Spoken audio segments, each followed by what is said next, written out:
দুধের উপর ভেসে থাকা স্বর সরাতে না পারলে আপনি কখনো দুধ খেতে পারবেন না। ঠিক তেমনি চ্যালেঞ্জ না নিলে, বাধা অতিক্রম না করতে পারলে জীবনে সফলতা পাবেন না। জীবনে সাকসেস হতে চাইলে প্রতিটি মুহূর্তের চ্যালেঞ্জ গ্রহণ করুন। চুপ করে ঘরে বসে থাকলে সাকসেস হেঁটে হেঁটে আপনার ঘরে আসবে না, বরং বাস্তবতা হলো আপনাকে এই সাকসেসের পেছনে ছুটতে হবে। আর সেজন্যই আপনাকে চ্যালেঞ্জ নিতে শিখতে হবে। দুনিয়াতে যারা সফল হয়েছেন সবাই প্রথমবারে সফলতা পায়নি, বারবার চেষ্টা অব্যাহত রাখতে হয়েছে। মনোবল, কিছু করার তীব্র ইচ্ছা ও বারবার চেষ্টা অব্যাহত রাখতে পারলে সফলতা আসবেই। জীবনে প্রতিটি ক্ষেত্রেই চ্যালেঞ্জ রয়েছে।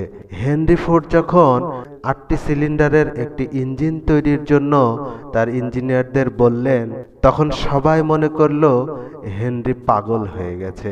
এটা কিভাবে সম্ভব? ইঞ্জিনিয়াররা 3 মাস 6 মাস চেষ্টা করলো। হেনরি রিপোর্ট চাইলে 6 মাস পর ইঞ্জিনিয়াররা বলল এটা সম্ভব না। হেনরি বলল আবারও চেষ্টা করো। 1 বছর পর রিপোর্ট চাইলে ইঞ্জিনিয়াররা এবারও বলল এটা সম্ভব না।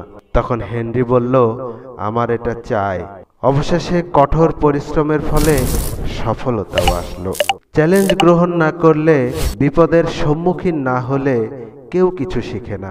যার ঘরে মেয়ে নাই সে কখনো মেয়ে বিয়ে দেওয়ার যে দায়িত্ব তা উপলব্ধি করতে পারবে না। পড়াশোনা শেষ করে যখন চাকরির জন্য চেষ্টা করা হয়, সেই মুহূর্তে কতটুকু চ্যালেঞ্জ মোকাবেলা করতে হয় তা শুধু সেই ব্যক্তিই জানে। 20,000 টাকা বেতনের চাকরির জন্য নিয়োগ প্রক্রিয়ার বিশাল চ্যালেঞ্জ মোকাবেলা করতে হয়।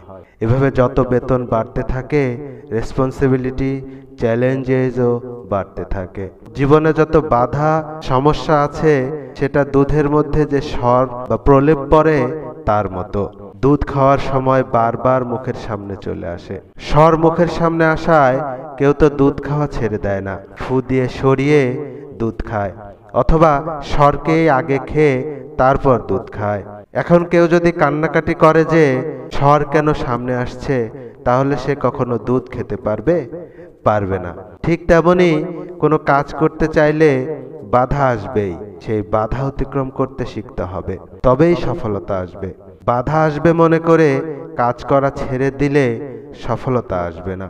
এখন আপনি যদি মনে করেন যে সকল রাস্তা ফাঁকা হলে তবেই বাসা থেকে বের হব, তাহলে আপনি কখনো বাসা থেকে বের হতে পারবেন না। আপনাকে ঘরেই বসে থাকতে হবে। আমরা আগে বাসা থেকে বের হই, এরপর ট্রাফিক লাইট লাল হলে থামি, জ্যাম থাকলে জ্যামে অপেক্ষা করি, গর্ত থাকলে গাড়ি আস্তে চালাই। এভাবে সকল বাধা মোকাবেলা করে একসময় গন্তব্যে পৌঁছাই। কিন্তু এসব বাধার কথা চিন্তা করে যদি ঘরে বসে থাকি, তাহলে গন্তব্যে কখনোই পৌঁছাতে পারবো না।